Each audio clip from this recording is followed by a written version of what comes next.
in a creative block or any of that stuff, and you need time to chill out, because when you force it in that period of having like a creative block, then you lose it. You lose the plot there. And for us, like at some point in our lives, we're kind of like really down. To be honest, I won't even lie to you. Like that was like about 2 years ago, or like a year ago, something like that. It was crazy in the sense that there was a lot of pressure like from us, and we as of the time did not know how to handle the pressure coming from the industry, coming from the fans. The next P Square, we're waiting for you guys to take over from P Square, we're waiting for you guys to drop new songs, and all that stuff. And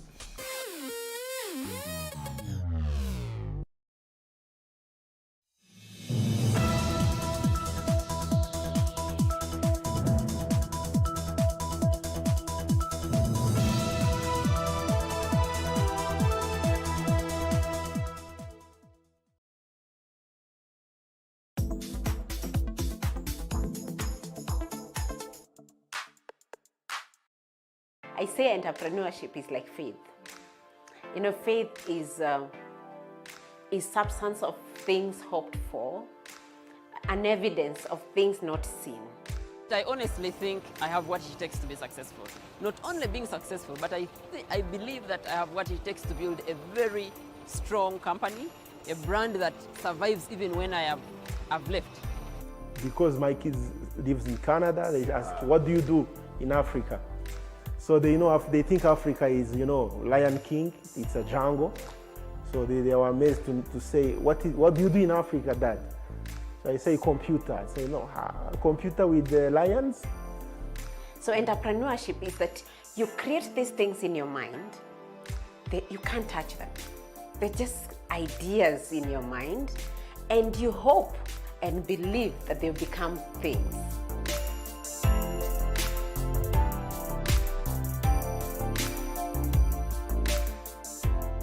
Startup, for me, I understand, it's where you want to start up a business. You come up with a plan, an idea, maybe where you want to have your business and what you want to do. So startup is like when you are starting your business or an idea that you have and you want to put it in practical way. Startup is businesses that are just being invented, or someone has just found an interest in a particular product and they want to introduce it into the market. The quality of a good startup, one, is maybe you have an idea. You cannot just start up a business without an idea. Definitely you have to address a particular need. You have identified your market and you've seen a niche, so you have to bring into your startup to fill that gap. The startup phase is when you have dreamt of an idea to be able to solve a certain solution in the community. You bootstrap the process, and then you get to the point where you have a viable product or viable service that you're showing to people. Could be the first 3 to 4 years of your work, right, where people don't know you yet. But once you're making an impact in the lives of people, you're solving a specific problem. That, for me, it's just the beginning, is a startup, right? And then, of course, you go to the point where you've done this for several years. You're seemingly successful, and therefore people are asking for your service, or you're bringing in new products. Yeah, good. 3, 2, 1, go.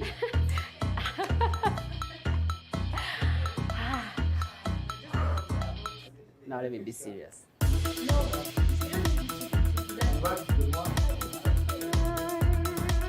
My name is Ronald Hakiza, and I am a co-founder at yugabus.com.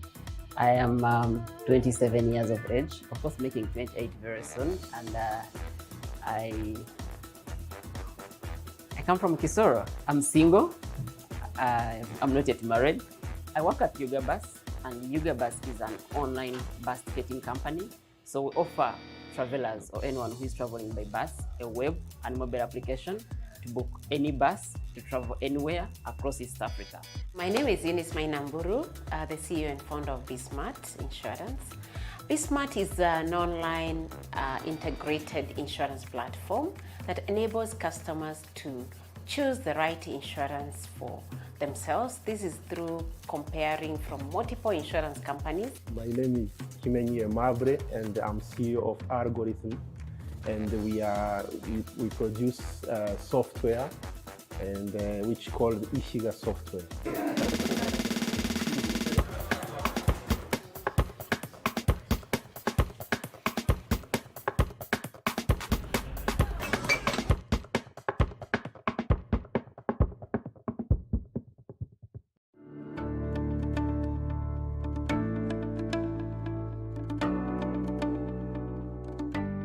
You know, we are in an information era where when you know, you are more rich than someone who doesn't know. We produce software, and which called Ishiga software. Ishiga was created 10 years ago, starting in Canada. I was working in a night shop where they was using a software. Then I was impressed how they do their reports easily, how my bosses, my managers can see everything without even being there. The problem pharmacists was facing before we came in is the administrative work, let's call it like that. In a pharmacy, they have to manage insurances prices. We have like 18 insurances. Everyone is dropping his prices. They have drugs. Drugs, they expire. They are not like other goods.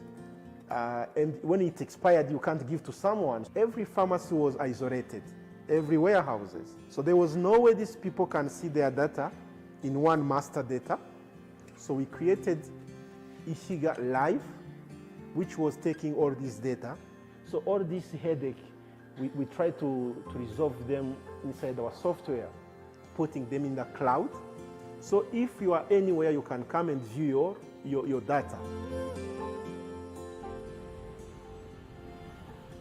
You can make one giant supermarket because you are inside, but to make a chain of pharmacies or supermarket, you need software to manage all the data, to know everything everywhere, every time, so you can control the finance, the stock, the inventory.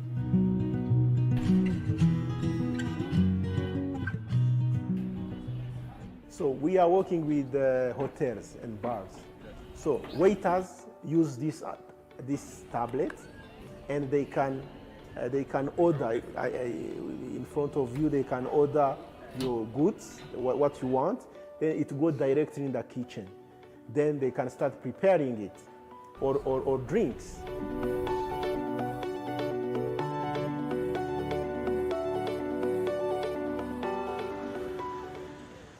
There is a mentality. So this is a challenge which we will be facing soon.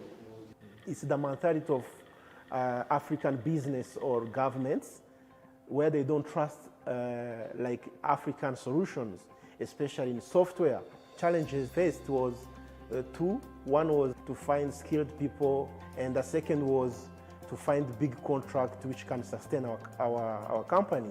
We trained 20 to 40 students from undergraduate. We give them the way how to code in industry. So from there we take 5 top. So this fixed the problem of skills.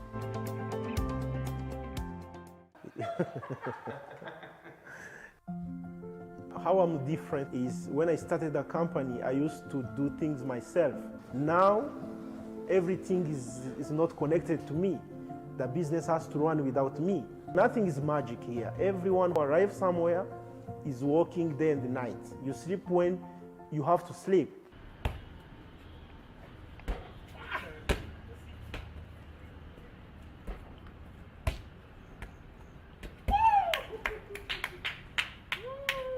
To do it outside funding, it's a family like spirit. You do with what you have. So you try using, like even Steve Jobs or this Mark Zuckerberg, all started in garage. So all you need is really to find this garage and try to do this small stuff.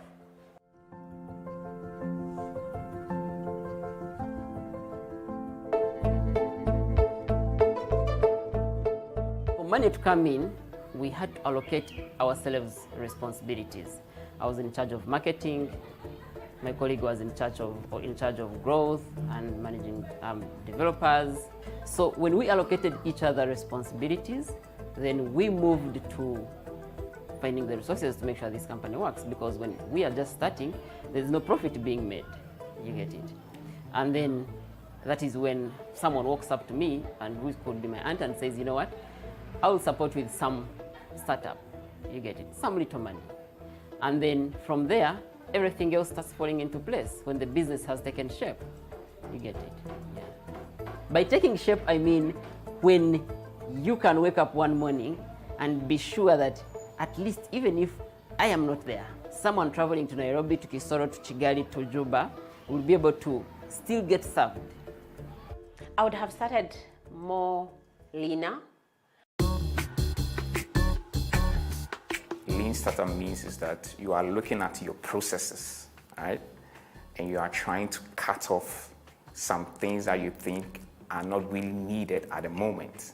Do you get it? So for example, if you look at your financial model, what you think you could spend on that particular product, select a particular target market, look at actually what you actually need to be able to bring that product and then build upon as time goes on. You want to learn faster. You want to pivot faster than anybody. So it's, and that relates to failure. You have to fail sometimes. Do you get it? Because as you are trying to learn, you want to fail and see how it works, whether it works or it doesn't work. So when you fail with that, it tells you that, okay, this didn't work. You try the next one, you pivot. And then that is what lean startup means. So we advise young people, startups, start lean, start small. Start small, but knowing where you want to go. The moment the business keep on growing, keep on filling the core strategic areas and the core positions for your business. You know, we started big, whereby even the amount we were paying the staff, our expenses were quite high. So I would lower the cost of running the business, start small, you know, designing with customers one by one without thinking of before scaling.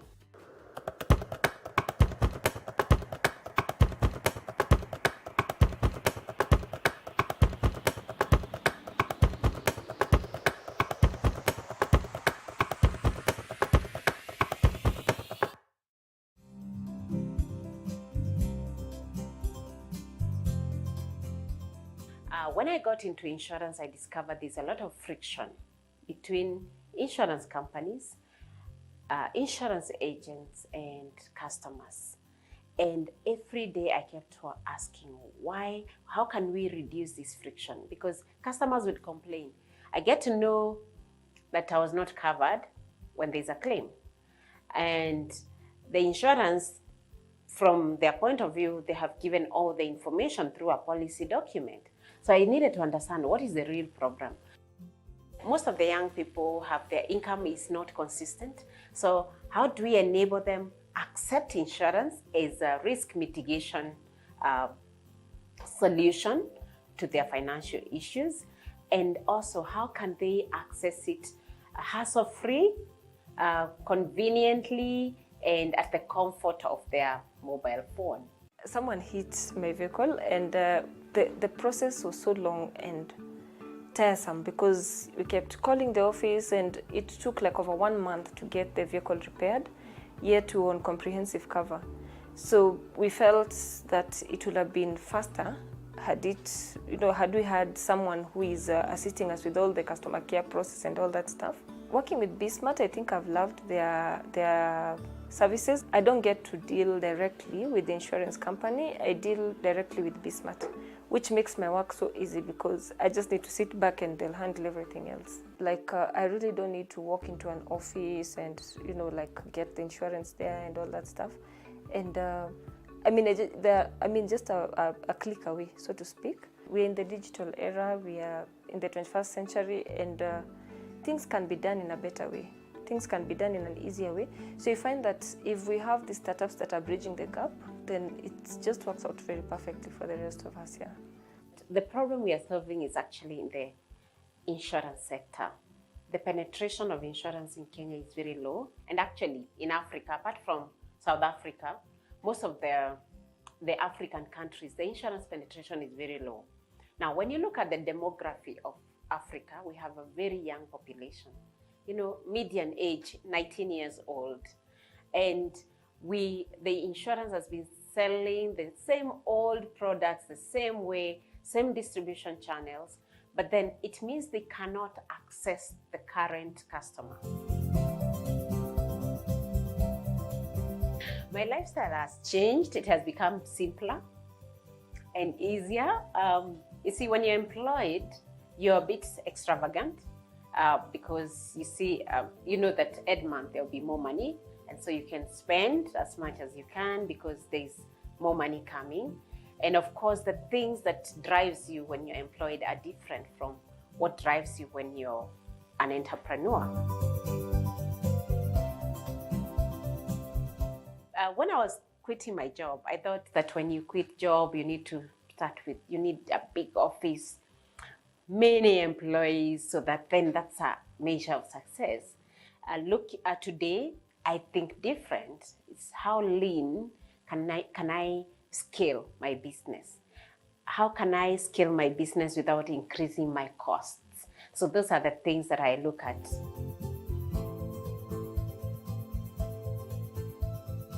And one of my biggest challenges was the funding. When I was quitting my job, I had estimated that my savings would last me for 2 years. And before the end of the year one, the finances were over. Yeah. The other challenge was, you know, you start this journey, you need a team, you need people who will believe in this dream, not because you're paying them a lot of money, but because they are here, they believe in your vision. You know, having people come online just because we have talked about it and buy through our platform, and counting them to now over 700 of them, for me it's a big deal. It's quite a big success. And in 10, 15 years, we hope to have democratized insurance. When I say democratization of insurance, whereby it's an open market that anyone can get in and get, you know, whatever products they want. And how we do that is that we're building an infrastructure that will be able to connect customers and insurance companies and, you know, existing social, African social groups and institutions to all be able to pull their risk together. Our expenses were quite high.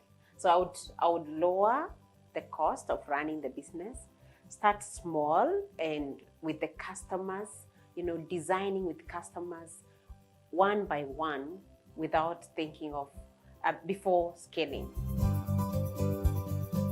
I think the first one was to quit my job. That's very important. There is no worse decision. Yes, because even that decision has really taught us a lot. So I would say, for me, it's not about whether the decision is good or bad. It is a decision has to be made at the time it needs to be made. My mantra is, whether it is right or wrong, make the decision. You will learn the lessons as you progress.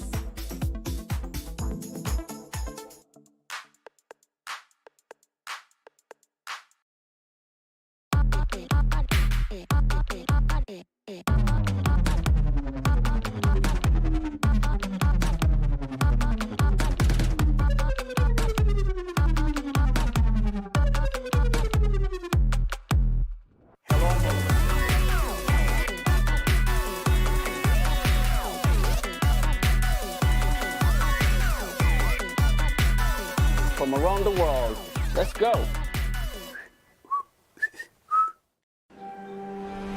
Hello, welcome to Straight Talk Africa, live from the Voice of America headquarters here in Washington. I am Shaka Sali.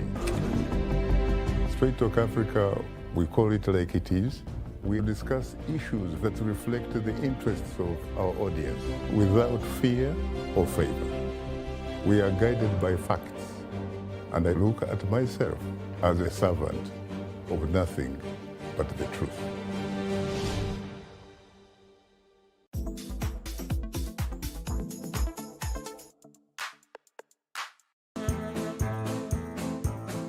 I was supposed to travel to Kisoro for burial, and I spent the day very busy. I couldn't go to the bus park to book a bus and then come back to do whatever I'm doing, and then go back to the bus park. So in the evening when I'm going to travel and I really want to book a bus, I find that they are full. So while I'm there, a gentleman walks up to me and says, hey, if you really want to travel, then I have a ticket for you. I want you to travel, but I'm not traveling, so if you can add 10,000 shillings, I can give you this ticket. I'm like, okay, I'll add the 10,000 and get the ticket. And then I get onto the bus. Now when time for inspection comes, like you know when you're in a bus, they always inspect to see if you have a ticket. The guy inspecting tells me I have a fake ticket, and therefore I need to get off the bus or I need to pay for the ticket, for another ticket. Now that was the time when I was just done with university and I was broke, and man, and the money I was going to pay was the money I thought would bring me back. So I pay the extra ticket. Now, when I come back to Kampala, I come back determined to find this guy because I thought this guy is in the bus park and I knew I could find him. And if I could find him, I would get him to give me back my money. At that time, 40,000 was a lot of money. It is still a lot of money.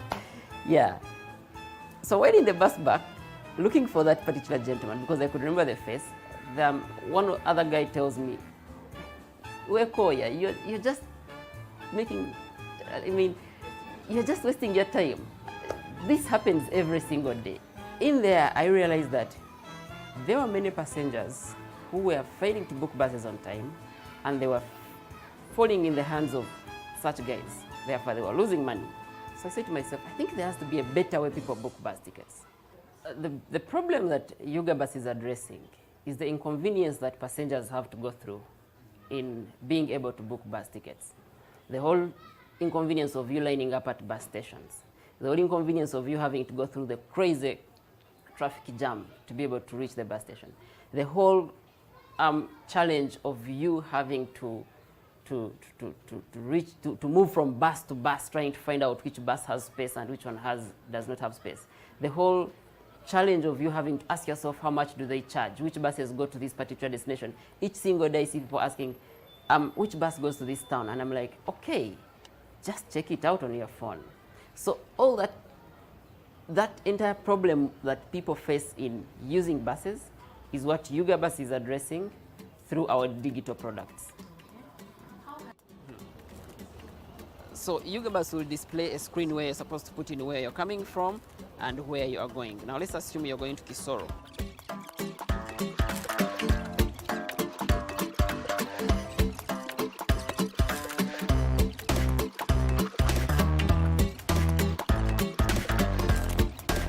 And then you have your ticket. So the time of set off, you just display this particular SMS at the bus and you travel. It's as simple as that. You don't have to line up at the bus station or do anything. Yuga Bus. I use Yuga Bus. When I learned about Yuga Bus and the excellent benefits, I found out that Yuga Bus saves time. When I'm busy doing my work, I log into their app and book the ticket. By the time I arrive, I find that my seat is reserved and they give the exact time that I asked for. That is why I use Yuga Bus. One of the most common things is that I am always wearing Yuga Bus from Monday to Monday, and I've done that for the last 2 years. Like if you met me on Kampala streets, you'll find me either wearing a Yuga Bus t-shirt or a Yuga Bus shirt, no matter the day, whether it's a Sunday, Saturday, or whatever it is. But also, most importantly,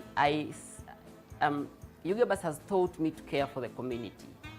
That if I care for the problems of other people, then I derive value out of caring for the community and also trying to ask myself, how best do I address the exact challenge that the community is facing, that the community I stay in. And also, most importantly, Yuga Bus has helped me understand how to handle my finances. Like, if you can carefully mobilize resources for the company and then also be able to allocate resources in the way they are supposed to be allocated, but also most importantly, make sure that those resources don't go to waste. You realize that those lessons later on come from the company to my own personal life, and I'm a better human being. The advice to someone who wants to be an entrepreneur, who wants to start something, is first to find that thing. You have to find it, you have to like it, and you have to find negative people to try to break you down. You have to go in a shaking environment. We call it piscine, like it's a pool. You go in a pool, when you are alive on the other side means you are good. So that's the first thing. You have to see something you believe in and which you can be shaken. For someone who wants to become an entrepreneur, I think the best advice for them is to start. They just can't wait to have everything. You can't wait to have the right team, you can't wait to have the money, you can't wait to have the right idea. You just start. Eventually the idea modifies itself, the customers modify themselves, and even the right team comes on board when the problem you are solving is actually in existence. It's important to have some experience when it comes to running a business. And I always say, volunteer. If you can't find a job, volunteer to work with somebody who you admire and learn how to run a business. The second thing is to be ready to work, because nothing is magic here. Everyone who arrives somewhere is working day and night. You sleep when you have to sleep, not when you need or someone is telling you. You sleep when it's the time to sleep. At that time, you really work hard because you are not alone. Your competitors are not sleeping. They have more resources. So have the passion, have that thing you want you like, then go for it. Go for it. Don't wait funds. Don't wait positive people to tell you. Just you have to believe and go for it. Like I remember when we were just starting out, I used to think that the moment you have an idea, you're successful. Until when I realized that, oh my God, an idea is just 2% of the entire venture. And then I thought to myself, okay, if we have the mobile app, then we are done. Until I realized that, oh, the app is just 10% of the work. Then I used to think that, you know what, if you build a very great product, customers will respond. No, instead you find the customer, address their problem, and then they come on board eventually. When the idea comes, please test it. And how do you test an idea? Test with your customers. Don't just build apps for the sake of building an app. An app, an application or technology is supposed to solve problems. It's not supposed to be the business. So you need to identify the problems that you're solving and then build technology to solve that problem. We don't have too many occasions to give our story. We are in machines every time. We think the machine is it's the magic thing, you know. And that's the stars. You guys, you think camera is the magic thing. We think the computer can do everything.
Hello and welcome to VOA's Red Carpet. My name is Jackson Vunganyi. Thank you so much for joining us today.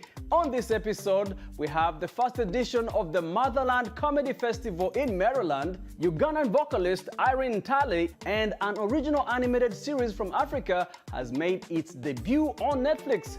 Let's get on with the show.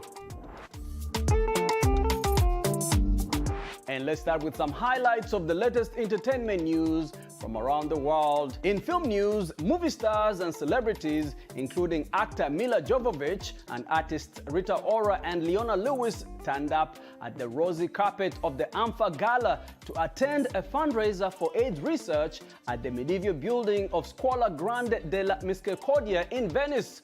The goal of the luxury evening was to raise money on behalf of AMFA, the Foundation for AIDS Research, which supports HIV prevention, treatment, education, and advocacy.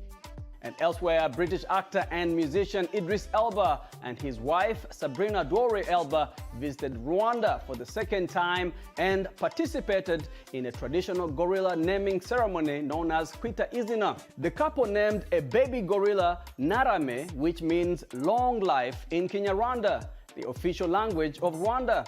They also met with President Paul Kagame and discussed the role of creative arts in Africa's development. And in other news, thousands of Burning Man attendees partied hard on Sunday despite downpours that turned the Nevada desert, where the annual Arts and Music Festival takes place, into a sea of sticky mud and led officials to order the multitudes to shelter in place. When the rain came down, we all just kind of went back to our tents and hung out with each other and waited until it stopped.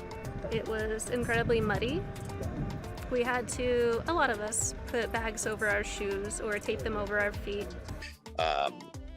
Everyone seems to be in fairly good spirits. I'm sure that there's other stories besides mine that are not so great, but I think in general, the sense is that people help each other out. People, help each other with housing, with food, with supplies. So I think there's a general sense that, this is going to end very soon, and the gates will open and we'll all be on our way home. One person had died at the event in the Black Rock Desert, authorities said. And let's get to some film news. An original animated series from Africa has made its debut on the Netflix streaming platform. The series, dubbed Super Team 4, was written by a young Zambian and takes place in a futuristic version of Zambia's capital, Lusaka. Kathy Short reports from Lusaka. Here is more. 4 teenage girls who happen to be superheroes on a mission to save the world. That is the plot of the African animated series Super Team 4, now streaming on Netflix. Zambian writer and creator Malenga Mlendema told VOA that she loved watching cartoons as a child but never saw herself represented in any way. She says that with Super Team 4, she gets to see Africa, African characters, and Zambia's capital Lusaka on the screen. So using, these fun, relatable characters, we tell stories that are full of action, lots of humor, some silliness, but lots of heart. Mlendema enjoyed the collaboration that went into making an animated series. Very cute, Temwe. I can't wait to buy them. I'm going to get them. It was fun to know that we could move forward and incredible artists from around the world could come on board and then just put everything together that we now see streaming on Netflix now. Zambian voice actor Zoangwira portrays K Bongo, a teenage superhero who is passionate about science and education. For me, my experience was, I think it was a mixture. It was a mixture of exciting. I was a bit nervous, but most of all, I learned a lot from the experience. Many film animators in Zambia are self-taught but lack technical support, says Akende Muyumbana.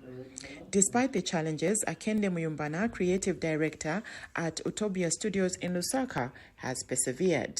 I think Super Team 4 had one of the best releases for animation in Africa because genuinely there is a disparage between Africa and animation, with art, in fact, as a general whole. But they really did open a door for animation. South Africa's Triggerfish Studios, which produced Super Team 4, is set to release other animation shows this year on the Netflix, Disney, and Showmax Entertainment platforms. Triggerfish creative director Anthony Silverstone told VOA that 2023 has been a great year for African animation. The medium of animation actually could employ so many different people across the range, from concept artists, writers, to lighting artists, to production people, to finance people. But then the other part, which is the kind of side that excites me, is just the fact that people actually get to see more African stories and more African people and more cultures from the diverse continent that we actually are.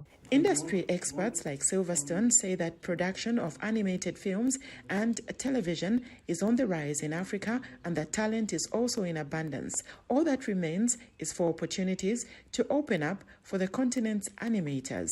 Kathy Short for VOA News, Lusaka. And now to some music news. Ugandan vocalist Irene Ntale is an award-winning singer, songwriter, and guitarist known for her unique musical styles, soothing vocals, and evocative lyrics. She tells me that she's currently in studio working on her new album with the release date somewhere in 2024. Let's take a look. Irene Ntale is no doubt one of the top artists in Uganda's vibrant music industry. She says that Uganda's musical landscape is ever-changing, with new artists reflecting a diversity of musical genres, including traditional folk music, reggae, dancehall, hip-hop, Afrobeat, and many others. People should know that right now, there's so much talent that's coming out of Kampala and Uganda as a whole. Back in the day, we used to just have a few, household names. Yeah. But now the talent is crazy. There are so many amazing young people that are coming up who play instruments, who know how to rap. And the thing with our industry, there is no limits. Like we're not limited to one particular sound. So anything is possible. It's a very diverse sound. Yes. How would you characterize your music? I think it's versatile, good music. Versatile, good music. Yes. Yeah, because I'll give you R&B, then I'll give you Afrobeat, then I'll give you some reggae, like whatever the vibe is and it's right. Yeah. In studio, that's what I'll give you. Love you.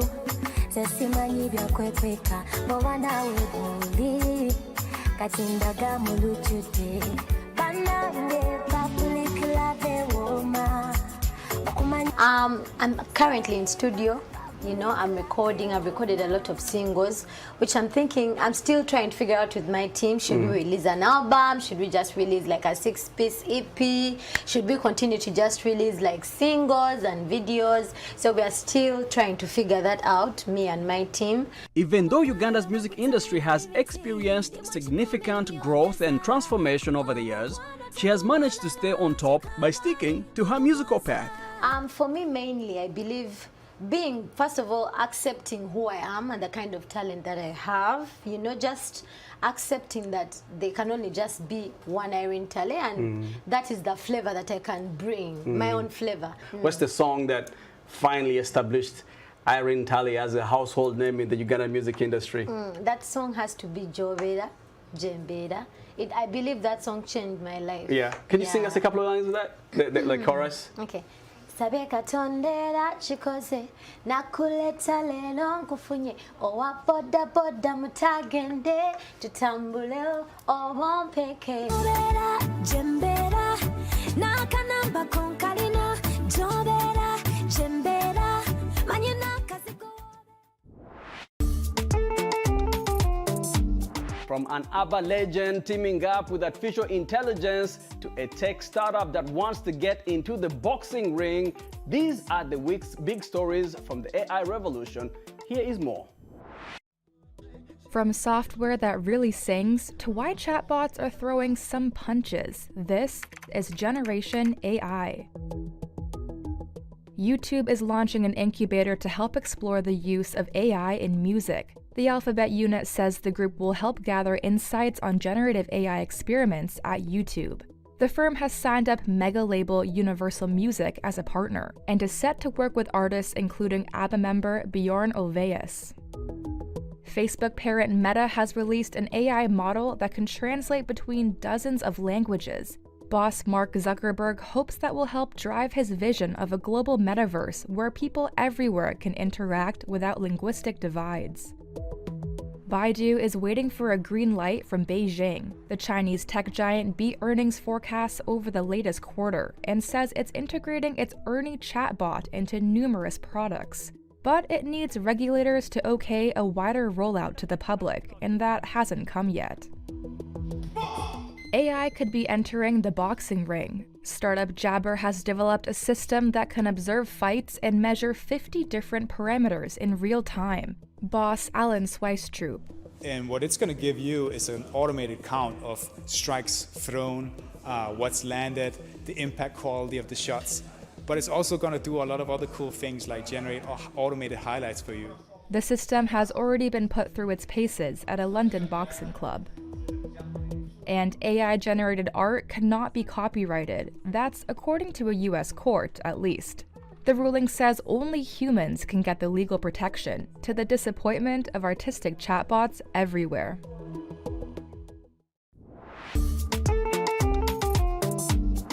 In Bowie, Maryland, a diverse comedy festival celebrated the talent and culture of African comedians. The Motherland Comedy Festival, organized by CY, a Nigerian comedian, featured some comedians from Africa and the diaspora who shared their jokes, stories, and music with the audience. VOA's Kali Abdu has this story. The Motherland Comedy Festival took place at the Bowie Center for the Performing Arts on Sunday. We are Africans. We love you. And we love you too. Who are you? The evening featured African and diaspora comedians who amused the audience with jokes and storytelling. You'll be happy. That's true, but by any chance you marry a wrong person, you will become a philosopher for life. CY, a comedian and entrepreneur, established the festival to highlight the diversity and creativity of African comedy. The first edition of the Motherland Comedy Festival, and people turn up in their numbers to experience comedy from the motherland. On a night that also featured local merchants selling a range of things, the comedy festival brought together members of the African diaspora to exchange laughs and conviviality. The Motherland Comedy Festival was sponsored by FinServ Pro, a firm that provides financial services for individuals and businesses. Ayomide Ibrahim, FinServ Pro's CEO, said he was proud to support the event and promote African culture. As a business owner, I understand that I need to jump on projects like this, because it's the best driver, to project what FinServ Pro is about. The festival featured comedians from different countries and backgrounds, such as Nigeria, Sierra Leone, and more. This is a festival that features all the best comics from different parts of Africa. And it's been going on so far. I happen to be I'm fortunate enough to be one of the comedians who was featured tonight. And it was an amazing experience. I think African comedy, like everything else African associated, just needs the exposure. Like you said, you're naming guys, the top guys, Trevor Noah, Michael Blackson. These are guys who've been doing it for years, right? They're consistent. They're on the big name platforms. They're on the big news platforms. So for us, it's just about how can we get the same exposure for other upcoming comedians, right? How can they help us? How can we help ourselves? How do we push ourselves forward? So I think we're coming up. We just have to maintain the consistency. And like I said, just bring the jokes and, I think we'll make it. The Motherland Comedy Festival was a testament to the power of comedy to bridge gaps and celebrate diversity. The worst part about a joke is stop flushing at a certain point. And with that, we come to the end of our show today. Thank you so much for hanging out with me. My name is Jackson Bunganyi.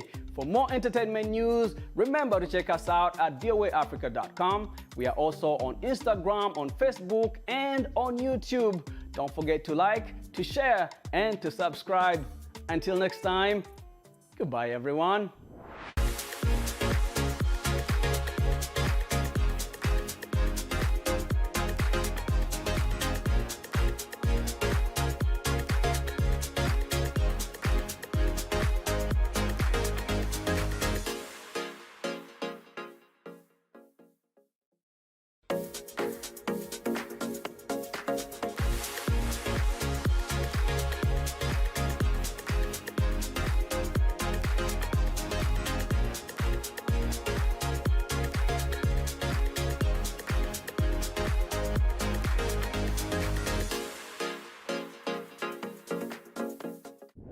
Hello and welcome to VOA's Red Carpet. I'm Jackson Vunganyi. Thank you so much for joining us today.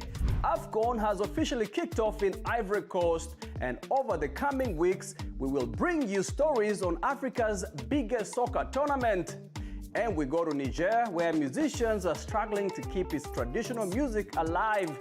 And Congolese artist Raphael Bandiwa is using his art to raise awareness about the issue of child labor in the DRC. Let's get on with the show. Nominated for a Golden Globe and Spain's entry for an Academy Award, the film Society of the Snow revives the story of the 1972 flight disaster in the Andes Mountains. Veronica Verafane spoke with its director, Juan Antonio Bayona, and one of the survivors of the fatal plane crash that captivated the world. Here's more. A new film recounts the story of an Uruguayan rugby team whose plane crashed in the remote Andes Mountains in 1972, and the harrowing ordeal of those who survived. The Society of the Snow from the book of the same name is based on first-hand accounts of passengers who made it out alive. Director Juan Antonio Bayona recalls reading the book about the disaster. And I was so impacted about the book that I really wanted to do it. I mean, it took me 10 years, but I had to shoot this scene because I couldn't take it out of my mind. Bayona produced the film in Spanish and hired an Uruguayan and Argentinian cast. He says he obtained permission to make the film from all of the remaining survivors. Roberto Canessa is one of the survivors. At the time, he was a medical student and helped others mend and keep their spirits up, even when he felt despair over the sorrow his mother was feeling, thinking he was dead. So I wanted desperately to tell my mommy, don't cry anymore, I'm alive. And I used to tell them telepathy messages, look for me, I'm alive. Canessa, along with rugby teammate Nando Parrado, undertook a grueling 10-day trek through the Andes Mountains in search of help. Their perseverance and heroic effort led to their rescue and those of their companions. Today, Canessa is philosophical about the lessons of their fight to live. We were regular people faced to terrible circumstances, and with the help of God, we got incredible results. 29 people perished. As one of only 16 survivors, Canessa was able to rebuild his life. He became a pediatric cardiologist and had a family. For him and Bayona, the Society of the Snow is a tribute to those who never made it home. I'm very proud of the film. I think that all the head of departments did an extraordinary job. They take you to the place, they take you into that plane and make you feel the same emotions they went through. And by doing so, you understand what they did. And it's a huge labor of love. The film has been nominated for a Golden Globe and is Spain's international feature film entry for the Oscars. Veronica Villafañe for VOA News, Los Angeles. More than just a game, it's a passion and a source of inspiration for them and their families. Chumbe Shabani Maneno, a veteran footballer from the DRC, says that football has transformed his life. Here is more from our reporter, Chobe Malinga in Kinshasa. My name is Bayob Malenga. I was born in Kalunga on September 3rd, 1968. I'm a professional footballer. At the age of 3, I really liked football. Today, I'm passionate about football. Football is my life. It's a drug for me. I cannot stay at home without following the soccer events on the field. At any time, I respect, love. I have already traveled to more than 46 countries around the world through football. I played in 5 African countries, in the DRC, Rwanda, Burundi, Tanzania, and Kenya. I participated in many African Cups with different African teams. I like Cedric Bakambu because if he gets to the opponent's level, he will absolutely score.